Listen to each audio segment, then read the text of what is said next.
ও আমার সবচেয়ে ঘনিষ্ঠ, ও ব্যক্তিগত দিক থেকে আমার সবচেয়ে কাছে, সবচেয়ে ক্লোজ ছিল। আর আমি সত্যি মনে করি ওকে দল যা দিয়েছে এবং ও যোগ্য। আমি বলছি না যে ও যোগ্য নয়, ও যোগ্য।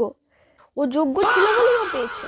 কিন্তু দেখুন, ওকে দল টিকিট দিল 2021-এর মার্চ বা এপ্রিল। ও এই সিটটা খুব ভালো লড়াই করলো, 4,000 ভোটে হারলো। হারার পর ওকে দল সোনায় মুড়ে দিল। পশ্চিমবাংলার ইউথ প্রেসিডেন্ট।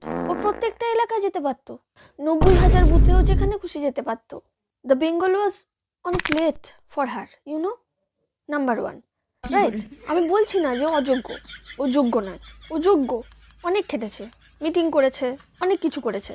24-এ যখন টিকিট দেওয়ার কথা হলো, ক্ষমতা ব্যানার্জি নিজের সিট, এই সিট ছিল মিনতুলের নিজের সিট, দ্যাট ইজ যাদবপুর। এই যাদবপুরেও সিটটা পেল এবং জিতলো।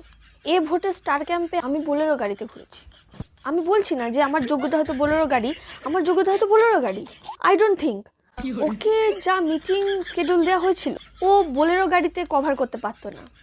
ও হেলিকপ্টারে করে ক্ষমতা ব্যানার্জি এবং তার ভাইপোর সাথে মিটিং করেছে। সব তো দল করেছে ওর জন্য, কিন্তু এত কম সময়ে দল যাকে এত কিছু দিল, আর যে ব্যক্তিগত দিক থেকে আমার খুব ক্লোজ ছিল, that was A shock for me. আমি তো বলবো ও বেগুনের বাচ্চা।